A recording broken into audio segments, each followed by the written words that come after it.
Saturday afternoon, everybody. Welcome back to the Marketing Corner. And again, I have special co-host David Bradley. How's it going, David? Good morning. It's going well. How you doing? Good. We've been together for a few hours this morning already. Yeah. Kind of going over Great stuff. morning. Yeah. Great win last night. Great win last night. It was, Dodgers. yeah. I'm may or may not be hungover still from celebrating the win last night. Maybe. Yeah, you didn't answer your phone. So. Unofficially. You know, one of the beauties of the show, and one of my biggest obligations to the audience, is to make sure, and I don't consider myself unintelligent, but I got to make sure that this room is full of people that are way more intelligent than me, like yourself, and especially with today's special guest, Manny Teran. Absolutely. Yeah, there's a large gap between you and I, Manny. I wouldn't say that. Thank you so much for being on the show. I really appreciate it. Yeah, thanks for having me on. It. I really enjoy the opportunity to share stories and insights and really have a conversation here, which will hopefully open some eyes and create some motivation. And we didn't know this, but you were questionable for today. You're suffering through a little bit of a toothache, so thank you for being here. Yeah, I'll power through. No problem. The next time you're on the show, just in case, there's always a plan B. So if you are hurt the next time you bring it on, there's always a plan B. All right, thanks for thanks for powering through this. Absolutely. We'll get you to your dentist in 1 hour. Okay, sounds good. And there is that shot of Fireball in David's car still. Emergency shot. I get it. The emergency shot. How you been, Manny? I've been doing great. Yeah. Been, pretty busy with both the main company that I'm running, IR Labs. Yeah. And obviously still working with Spark Partners and growing that agency as well. So been doing great. Yeah. You know, when David and I were kind of getting ready for today's show, David, you asked me, what does Manny do? Right, yeah. Manny wears a lot of hats. Yeah. You know, that's one of the things that intrigues me about you is most of us are very strong in one area or another. And we know we have deficiencies, and we find somebody to help us out in those deficiencies, right? Manny, though, I mean, I've seen you talk about so many various topics. What are some of the things that are like the most passionate things that you do? I mean, it's hard. I can't describe you. Sure. So I think if you zoom out far enough, you actually see that the thing that I like to do the most and the thing that I excel at doing is growing businesses. Yeah. And the idea of growing a business is like, for instance, the one that I'm running now as CEO, I'm growing the business. And if I go to helping another client or whether it's a coaching client or a consulting engagement, it's the same thing. So I'm really focused on the front of the business where they're going towards. I do have a lot of experience with operations, with HR, with a bunch of other things. I can help in that domain. Right. But where I really shine is in growing a business. Do you grow a business from the very concept of it, or do you like to jump in something that you're intrigued by, knowing that it could be more from there? It doesn't really matter to me at the end of the day. People ask, well, what does it mean to grow a business? Right. There's only one way to grow a business, and that's by selling more of what people want to buy. And you can talk about getting investment, you can talk about grants or this or that, but fundamentally, it's all about getting that revenue through the door. And then once you get the revenue, then you can use it on operations, on marketing, on sales, and everything else. But it's all about growing the business. One of the things David here is doing with your Medicare business is not only you're looking for more clients, you're going, door to door, face to face, but you also look at buying other books. Right. Yeah, absolutely. With individuals that are ready to get out of the business and retire. I successfully picked up, just closed on a smaller agency yesterday. So I think that's like number 4. So it's like you either build it or you buy it, right? Yeah. Congratulations. Yeah. So that's a simple acquisition. Have you ever been involved, Manny, in one of those, a business where an acquisition had to take place in order to take that next step? Yeah, I've been involved in several acquisitions on both the purchasing side as well as the acquisition side, the one being acquired. And they both have challenges. They both have opportunities. As you'll realize during this conversation, I really like to rely on a lot of what's the vision of the company, whether you're trying to grow a company, sell a company, buy a company, what's the vision? Right. And that figuring out the vision is probably the single most important thing you can do. it sounds trivial. It sounds very flippant sometimes. Oh, I want to buy a business because I want to grow more. I want to add more book to my business, so to speak. But beyond that, why? What's really driving that? And I always say that people buy for personal reasons. At the end of the day, you're buying because you want a bigger house, because you want more freedom, because you want, like, if you're working at a 9 to 5 and you're doing really well, you might want to impress your boss so you can get a raise or so you can get more time off or whatever it might be. From your experience, say, out of every 10 businesses out there, and I want to put you on the spot on this one too, David, how many businesses, one, actually have that vision, and two, the leadership actually shares it with their employees? 1 and 2. Yeah. One business out of 10 has a crystal clear vision. Yeah. And then I would say of those 10, one actually will make sure that the employees all know it. Right. And then the other one will have maybe the vision in their mind and will be able to communicate it, but it's not going to be running through the veins of all the employees there. Yeah. Do you have a vision for yourself, David? Oh, yeah, personally I do. Absolutely. Not when you look in the mirror and, check yourself out or anything, but like real vision for your business. Look in the mirror and say, I love you. I want to expand on that a little bit too. So as far as in my business and agency, we also recruit and train agents to start their own business, right? So we're like the, general agency or field marketing organization. And, whether they're brand new to the business, no sales experience, no Medicare experience, or they're seasoned Medicare agents, right? We sit them down and we can help create that vision. Yes, too. exactly. And like a brand new agent, I sit and tell them, and I told myself this too, 19 years in the business, but I've been on my own for 5 years, as a independent agency owner. You got to give it 3 years. Yeah. You have to give it 3 years, there's going to be ups and downs. You're going to want to throw in the towel, but you have to give it 3 years. This may sound like a simple question, Manny, but what are the actual components of a vision? So to understand, great question. Thank you. Yeah, it is a great question. Yeah. To understand the vision, you've got to do a lot of soul searching.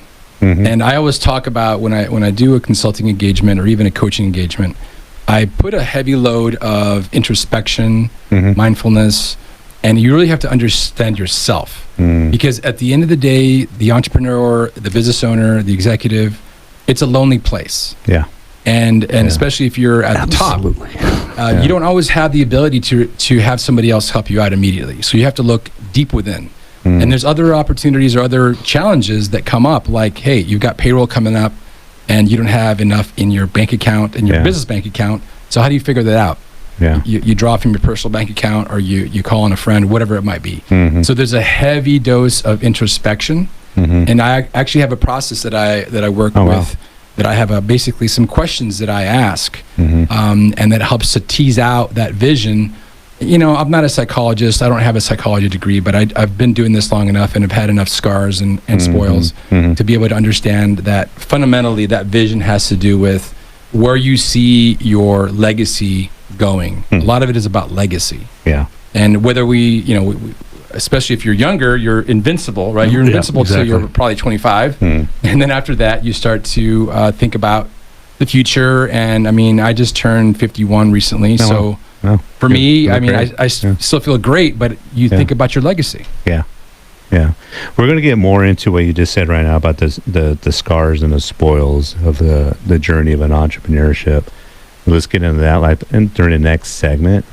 But if you are listening out there, and I know you guys are listening, don't be bashful. You've got a question. Call in and say hi. Yeah, call in and say hi. 520-790-2040. That's 520-790-2040. You got to have a question for some of us here. So we'll be right back. And we are back with a marketing corner. Dave, are we live? Yes, indeed we are. If you watched the game last night, after the game, and I kind of want to get into this, as far as, the right attitude that we need to have as small business owners and entrepreneurs. We're going to be very careful not to say anything inappropriate. But last night on national TV, my man Kike Hernandez was being interviewed after the game. And he was asked what makes this team, the Dodgers team, different than all the other Dodgers team that he's been on. he looks at Ken Rosenthal, the reporter, and asks, "Are we live?" He smirks. And he says, Yes, we I'm are. not going to say anything inappropriate, Engineer John. But he says, because this Dodgers team, we don't give a care. Let's just say a care. Yeah. Right. F-bomb, yeah. Don't get close to that, David, right? But yeah, how much of when small business owners and entrepreneurs care too much about what other people are thinking? You said in the first segment, Manny, that it's a lonely business. Mm-hmm. It's very, very lonely, right? I mean, how much of that mindset where you just don't need to care about what other people are thinking? It is at the top of the list. Yeah.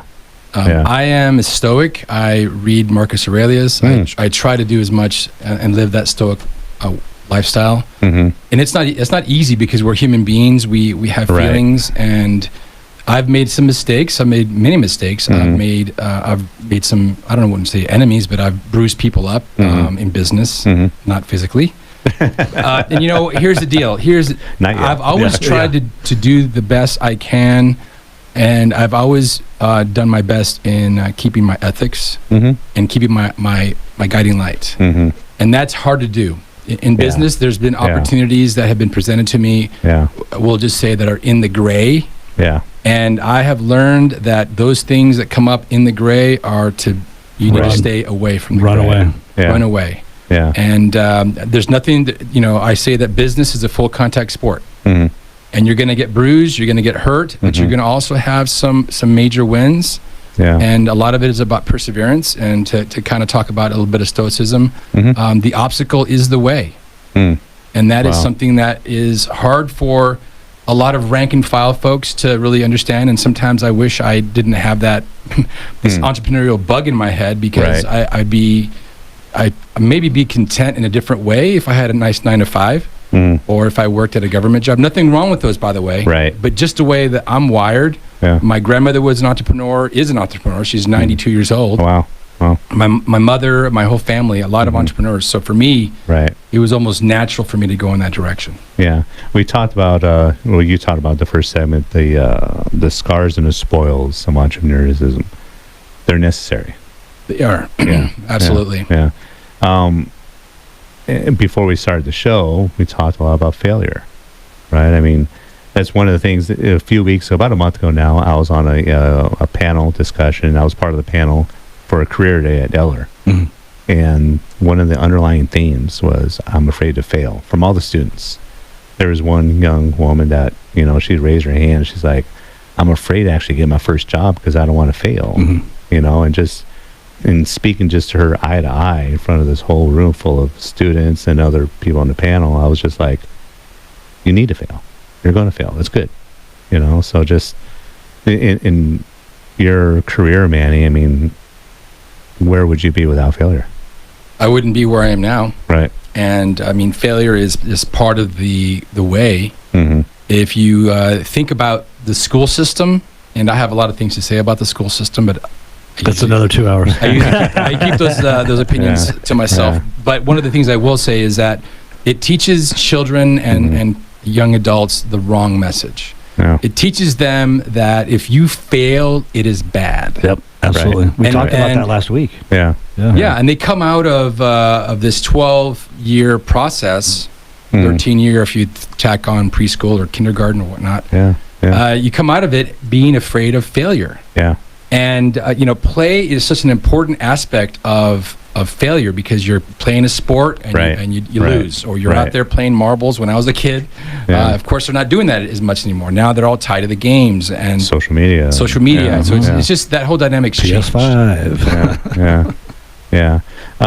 What are some of the things like with your sons? How would you teach them? Are there things at home that that you put them through and to let them know it's like it's okay to fail? Yeah, with children, as you know, you have kids. A lot of it, you can talk about it. Yeah. But until they actually experience it, they won't learn in the same way. Right.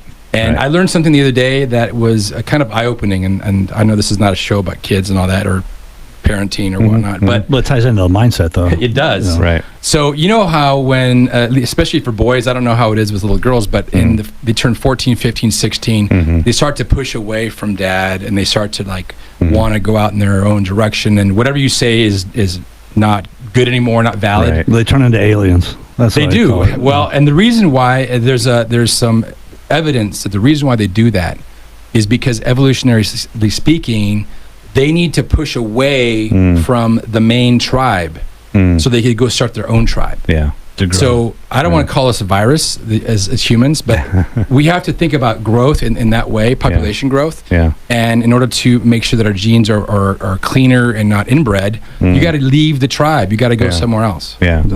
You know, I want to add to that real quick too. With my two sons, you know, they're 25 and 19. You know, and I've instilled in them and told them, like, you know, you are going to fail, right? Or you're going to make the wrong decisions. Not only just failing, but, you know, common sense wrong decisions. Right.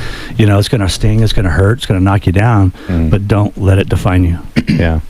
Yeah. Yes, very true. Yeah. When you look at organizations, or when you look into, you know, becoming a part of a new business, Manny, I mean, you know, are there common things that businesses aren't doing well or getting wrong? Do you see a pattern there? There's a pattern, and I'll actually, there's probably a half a dozen things I can talk about, but I'm going to zero in on one in particular, since we're talking about failure. Okay. And that is, in a business, the framework is set up so, very much like school, failure is not an option. Failure is not good. If you fail in developing a product, you might lose your job, you might lose the company, whatever. So there is an actual framework that you can use today in your business to create this institution within your institution to then go out and pursue something. We call it a blank space team, also known as a white space team. So Richard Branson is one of the big voices of this. And what you do is you create a team within a team, and there's 5 things, there's 5 M's. You create a mission. What is, say, so let me give it a little bit of a backdrop. Say you've got a plumbing business, and you're exploring installing video cameras, or doing something kind of not really in your core business. Right. You do this blank space team, and you create a mission. Okay, what's the mission of this? Okay, we're going to explore whether or not installing video cameras, security cameras, is an option. That's the first M. Then you set some metrics. Okay, in order to be successful, we need to be making $400,000 a year, whatever it might be, $100 million a year. And then the third M is you want to make sure that the management is figured out on both sides. That means, Shawn, you're going to run this organization, and Dave, you're his boss, and you're going to leave him alone. Okay, you're gonna, and then the fourth M is money. You got to make sure you have enough money to make that the metrics and everything else work. And then the last thing is the most important, and this is one that I've gotten wrong several times, and that is you have to build a moat around that team. When I had my business as Terra, we were developing a couple new products. You know, we were a service-based company. We're trying to do products. And a couple times we did the 4 of the 5 M's. And I remember this one time we were halfway through this product development effort, and then an old customer came calling, a high-paying customer, and they said, we want you to do a new project. So me trying to make sure the bottom line was covered and payroll, I took the guy that was running that product development team, I took him off that team, and I put him on the star team of the customer. Well, there was not a moat there at all. I just plucked them out. I broke all my rules. And what ended up happening is, we made a lot of money with this other customer, but we never got the product done. Because we lost that momentum, another M, and we basically ended up losing the market ultimately. Wow. I think you shared that story on the hot seat. I remember. I might have done that. Yeah, I remember that. Yeah. Very interesting. Well, what are some other areas? You know, do you think? Like, how important is it, and how often do you see that there isn't the visionary and an integrator in place for a business? It's very common to talk about that. You know, a visionary, that's your classic CEO type. This is the person that has the vision of the company in mind, and they're what they have to do is set and execute the vision of the company. Where are we going, and what are the metrics that are going to get us there? Who are the people? All that. you can think of it almost like the chief salesperson, right? Yeah. And then the integrator is, how are we going to get there?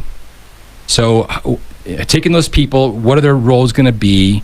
What are the processes internally that needs to be put in place in order to get there? And I know that that is pretty major, but I would say the number one thing that we see at Spark Partners that companies and entrepreneurs do not do is they don't really fully understand their value and their value delivery system in the context of trends. You've heard me talk about trends over and over and over again. So, trends are really massive in understanding where the markets are going. And if you are not well versed and understand trends, you're going to succumb to them. And we can talk for hours and days about all these companies that missed the mark. What happened to Toys R Us? What happened to Blockbuster? What happened to Sears? What happened to Kodak, who invented the digital camera? What happened to them? Right. They were once a powerhouse. Now they're a $100 million company. And Intel right now is a little bit on the ropes because they missed the mark of where things are going. There's about once a week or so when I'm talking business with somebody that always mention trends. And I used to give you all the credit for that, Manny, but now I'm taking some of the credit. Sure, absolutely. But your podcast, the Spark Partners podcast, well, the other gentleman, Adam Hartung. It is fascinating. It is fascinating. If there's anything you get from today's broadcast or podcast, wherever you're listening, you got to check out the Spark Partners podcast. It is absolutely phenomenal, and it's about an hour long. It's about half an hour long. It's called the Business Trendsetter Podcast. It's on all the your favorite podcast forums, as well as on sparkpartners.com. A lot of them you need to listen to twice. There's a ton of information between those two gentlemen right there. It is ridiculous. Do anything, and you say you can find it on Spotify, Apple Podcasts, and then the video version is on sparkpartners.com if you want to see me and how Adam handsome you are. How handsome, I don't know. So we're gonna head into the bottom hour of the break right now. So if you have any questions, please feel free to call 520-790-2040. You are listening to the Marketing Corner. And welcome back to the Marketing Corner. If you're watching this at a later date on YouTube or Spotify, I'm going to get in front of the camera real quick. There's a hot dog on my hat. It says Los Angeles, and it has the Dodgers dog. You guys notice that? I know you noticed it because we started talking hot dogs. And then the topic of Exxon came on. You like that segue, huh? Yeah. Tell us a little bit about the relationship between... So one of the things that you kind of mentioned in the previous segment about, the most important things that companies miss, and I said value delivery under trends, that kind of like triad. So value is really what is the customer gaining from the experience with, what's the promise that the customer is getting from you? And we'll talk about Netflix in a little bit because that's my favorite story about value and value delivery. But let's first talk about Exxon, Citgo, Shell. So all those top three, they are obviously, they refine petrochemicals. But if you look at the gas, when they refine gas and they sell it to their franchisees, right? They've got these gas stations. If you really peel back the layers, what is the true value of this gas station on the business side, not the customer side? But it could be to sell more hot dogs. Because at the end of the day, you need to realize that when you go to a gas station and the gas is $3.20 a gallon, they're likely buying that gas for $3 a gallon. There's not much margin at all in the actual gas or diesel. But they make all their money inside the concessions, soda, hot dogs, or whatever. In our most recent podcast, we talked about a company in, I think it was in Turkey, that is a kind of similar to Exxon, but the Turkish version of that, called MOL. And they actually brought in a new CEO that had this like amazing vision about what they wanted to do with the organization. I mean, how do you do an innovation on a gas station, right? So what he ended up doing is he started putting in some AI inside of the gas stations. So they could tell when the peak of hot dog sales are so they could tell when the peak of soda sales are and all that. So they essentially made it made all these things fresher and more available to the customers because they had all this real-time data. The gas was just to get them there, right? And of course, with the shift into electric vehicles, you're now going to see situations where you've got to sit there for 10, 15, 20 minutes. Yeah. So you might as well build a lounge. Yeah. Put some TVs up there. Put some concessions that are more than just hot dogs. Maybe have something higher level, higher end concessions. Oh yeah, I remember spending hours and hours at Subway at Rita and I-10 while I'm charging my car. Going in there doing work, grabbing a sandwich. Yeah. Exactly. Yeah. Netflix is one of your favorite topics. Netflix, it is because it's one of these companies that held true to their value and their value delivery. And let me explain the difference. So value, of course, is that what is the customer gaining, not getting, gaining from the experience with working with you or from buying from you. So from the very beginning, their value was we deliver entertainment. Okay, we're talking about 15 years ago, that was 20 years ago, that was their value when they first started. And they were, of course, delivering DVDs by mail, right? Remember that? Yeah. And then they transitioned to a new, that's their value delivery is DVDs. The next chapter, they went to the board and they said, look, we're going to go into a new direction. We're going to close down 4 of these warehouses and we're going to do something called streaming.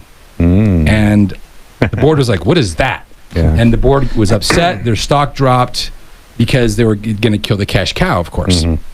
But they stayed true to their value because in that second chapter, they were still delivering entertainment. But their value delivery shifted from DVDs to streaming. And then they did it again from when they saw that everybody else was streaming. They said, you know what? We're going to actually become a production studio, a movie studio. So they made another shift, but all the way they deliver entertainment, they deliver entertainment, they deliver entertainment. And they are now the biggest production studio in the world. They surpassed Warner Brothers, Paramount, Fox, all those. They're the number one production company. And now they're going to be making another shift into gaming. Can you imagine the guys from Blockbuster, every time they see or hear Netflix, you know what I mean? It's just cringe. Yeah. They had an opportunity to buy them twice. Yeah. And they just made the wrong decision. Yeah.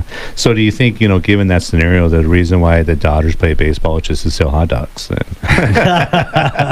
At $20 a dog. Yeah. Merch. Yeah. But kind of to that point, we were at I saw a Dodgers game this year in LA, and there was very few concession stands that actually sold the Dodger dog. It was primarily Japanese and Chinese food everywhere. So they were really catering to that audience that Shohei's brought, from Anaheim. And it was, interesting. Yeah, it was very, very interesting. There was way more Asian opportunities than there were hot dog stands. Way more. Smart move. Wow. Yeah. Well, that has to do with knowing your customer. Exactly. Right. And that's another one of the things on that list of what is it that a lot of companies don't do well, and they don't know their customers. Right. Yeah. So I tell that story once in a while. But that's exactly it. They're just knowing the customers, knowing how much the influence that they've already paid for Shohei this first year. If you do the economics, I think all the money that they've earned from all the merch and the concessions and everything else. I mean, making the playoffs, etc. They've already made enough to pay for his. Was it $500 million contract? Insane. Yeah. So, in getting back to, and we'll get more into this heavily in the last segment, but when we're thinking about a legacy, do you think some people kind of sell themselves short on when they really want as their legacy? I think they do. I think that a lot of people are, and this is to poke fun a little bit at some of the Instagram people out there that are talking about, sticking your neck out and this and that. But a lot of people are afraid of their own power, and they're afraid of what they're capable of.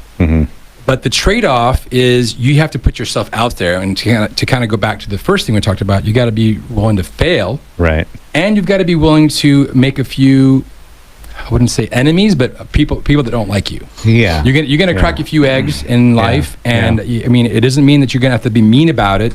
It's just gonna happen. And one of the biggest things that I took from my childhood transitioning into adulthood is not caring as much about what people think. Oh yeah, you can't. And of course now it's flipped the other direction, where with social media, there's a persona that you need to be on social media, Right. and then that kind of bleeds into real life, and it's not really good for a lot of young people right now in life. Yeah. Yeah. You know, with you just mentioned social media, and it's always ironic because that's where I kind of was my bread and butter, was in social media. You know, when I first started my own business, it was exclusively creating content for my clients on social. However, the flip side of it, personally, I don't like social media. Right. I don't. You know, it's That's not, why you're handling mine. I don't like it either. but at the same time, the power of it, you know, and always make sure. I mean, I would not work with a client that wants to misuse it. You know, I've had a few that, you know, the content that they've wanted to post is, one, against most platforms' policies, but two, I mean, I'm not going to body shame nobody. I'm not going to, you know, make anybody feel bad into buying a service or product. And I had a ton of potential clients during COVID who wanted to scare people into buying their products, honestly. You know, so. Well, there's the carrot and there's the stick, right? Right, right. You got to know which one you got to pull out at particular times. As we get into the last segment here in about 30 seconds, again, if you have any calls for any of us, 520-790-2040. But we're going to get a little bit into what you foresee in your future, Manny. It's going to be a fun segment for all of us. So, Okay, sounds great. yeah. We are back with the Marketing Corner. Have you heard David Bradley's commercial right now? Every time he hears it, I get chills. It's amazing. I I love it. I love it. Yeah. As with any the beginning segment of every week, I do like to thank John, our engineer. Appreciate you very much, you know, giving us the direction you do each and every week. And of course, the sponsors of the show. First and foremost, Mr. Bradley. Woo! Medicare Proud to A to be Z. here. Candace Eaton, Eaton Photography, Jamar Jordan, Roger LaFay from LaFay Processing, Danny McPadden, Last Bridge Media. The two of you will be putting some videos together pretty soon, David. Yes, sir. And Mark Weiss, Sales Performance Strategies. Thank you all for your support. We just had a little mastermind this week. It was kind of cool with us. Yeah, it was. It was good stuff. Yeah, one of the little benefits of being part of the show. Yep. Making each one of us a little bit better. Yes, A indeed. little bit better. When you get a little bit better, man, where do you see yourself in the next year, 5, 10 years? For me, it's going to be, I don't want to sound like it's more of the same, but it's bigger of the same. So I am working with this amazing company, IR Labs, and they've been around for 56 years. And I was entrusted by the family to grow it.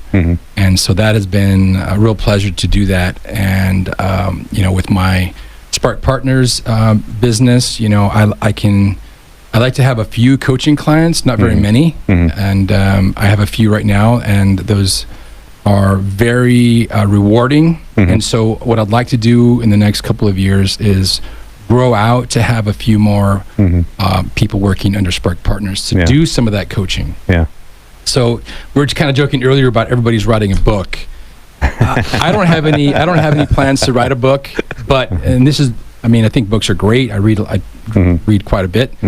But for me, the one-on-one coaching, the impact that I can have, and if I create, or when I create additional Spark Partners coaches, the impact that you create and the families that gain from that process, and the community gains. You know, we talk about 4 wins when our coaching clients win. They win, their families win, their employees win, and their customers win.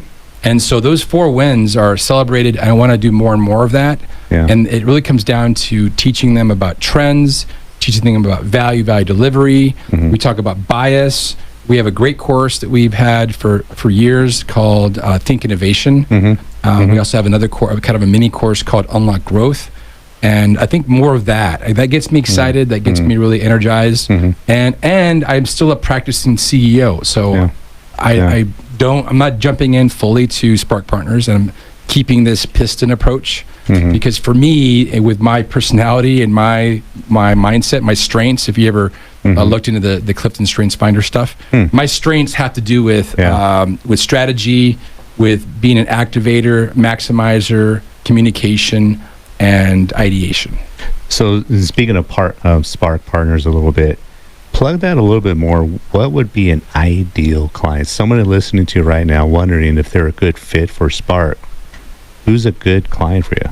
So there's the Pareto, the 80-20, right? Mm-hmm. 80% of our customers, Absolutely. Yeah. 80% of our clients are not our ideal clients. And let me explain why. These folks are on the ropes. Mm-hmm. Their business is declining. Mm-hmm. They're having constant fights between sales and marketing and the executive people. Yeah. They're all blaming one another. They're firing people. They're losing contracts, and they come to us almost too late sometimes. Mm. Sometimes they do come to us too late. Mm-hmm. And so those are the 80%, and we can help them out. Don't get me wrong, but it's different than the 20%. And these are it's probably like 98 too. these quote unquote 20 or 2%. These are the folks. This is the Teran principle. These are the hyper successful. There's tons of ego in there, and they're the Midas touch people. That their business is just killing it. Mm-hmm. And we talk with them, and they say, "Well, I don't need you. I'm doing great."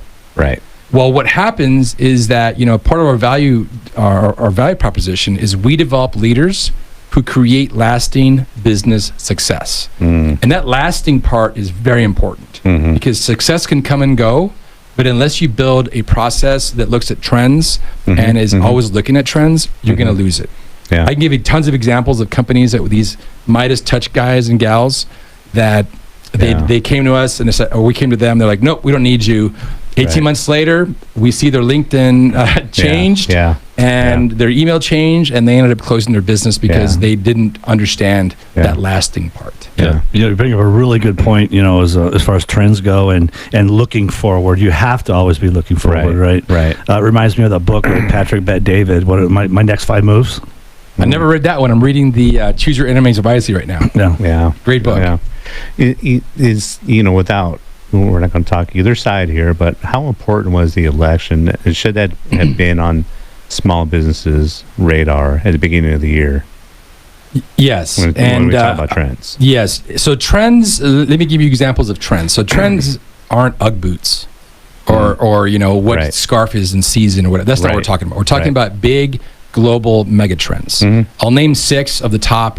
There's probably thousands of them, right? We actually track 66 of them, but the top 6 are the gig economy, AI, the environment, demographics, mobility, and asynchronous life. Those 6 are dominating the world right now. Demographics is probably the biggest one that people don't understand. I could go up for hours talking about that. AI is clearly, everybody's talking about AI, and the other ones have different implications. But if you look at the elections, whether it's regional or national, there's a lot of major trends that are happening underneath those elections. Yeah. And whether you're voting for Trump, voting for Kamala, or voting for none of the above, those are your decisions need to be informed by trends. Yeah. And I want you to really pay attention and actually, if I had to say, like, go do a deep dive on something to your listeners, besides trends, besides Spark Partners, of course, shameless plug, is do a deep dive on demographics. Okay. Demographics is where people are living, how they're living, where they're moving to. This is your business at the end of the day, demographics, right? If people are afraid of China, look at their demographics. Where will they be in 10, 20 years? And, Japan, we're talking about, the baseball guy recently. Where are they going to be in 20 years? Right.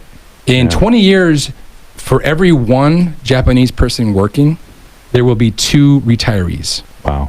Okay? Wow. Look at Italy. Look at the countries that have the strongest demographics right now are in Africa, where there's some of those there's like 9 kids to 1 pair of people, whereas in the U.S. it's 2.1, Japan is 1.1, 1.2, South Korea. If you go to South Korea, and they will pay you money to have kids, $35,000 to have kids. Wow. So we actually have a caller. Let's see, is it Jamal or Jamar? Who do we got on the line? Jamar. Jamar Jordan. JJ. What is up, fellas? How you doing? Good. How are you? Good. I'm sitting up here doing taxes because you know the extension is up on the 15th and listen to this great show. Mm-hmm. I have a question for the guest there. Manny. Yeah. Maybe you touched on, Manny. Sure. Great job, by the way, Manny. Thank you. How important is pricing when it comes to small businesses, pricing for your services, and just kind of expand on that, because I have some clients that's going through that right now. So price should be directly tied to value. Once you start arguing on price, you are going to race to the bottom. And if you look at companies like, I'm just use this as an example, like the Dollar Store and Family Dollar, they were white hot for a while, and now they're not doing too well because people are realizing that you kind of get what you pay for. Right. And so when I'm talking with somebody about price, and especially if it's a product or even a service, and they say, well, I really can't afford that. And my answer is usually, okay, well, let's work on something that you can afford, which means I decrease the value. Right.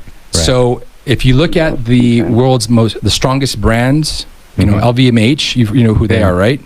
LVMH is Louis Vuitton. Okay. Bernard Arnault is one of he might be number 1 or number 2 right now, richest man in the world. And he is all about making sure that the brand is untouched. That value is there. Okay. Do you think that Lamborghini advertises anywhere? Nope. No. There's a reason why. They don't have to. You know that Rolls-Royce does not go to car shows, but they do go to air shows. Ooh. So think about that. Yeah. Now, I'm not saying everybody's going to be a luxury brand, but what I am saying is that make sure that you understand your value and you price appropriately. And if you're delivering a boatload of value, people will not have any hesitation to pay for that value. Yeah. Does that answer your question, Jamar? Yes, great information and great explanation. Thank you. Yeah. You're very welcome. Thanks for calling in, man. Appreciate it. Yeah, see you soon, buddy. All right.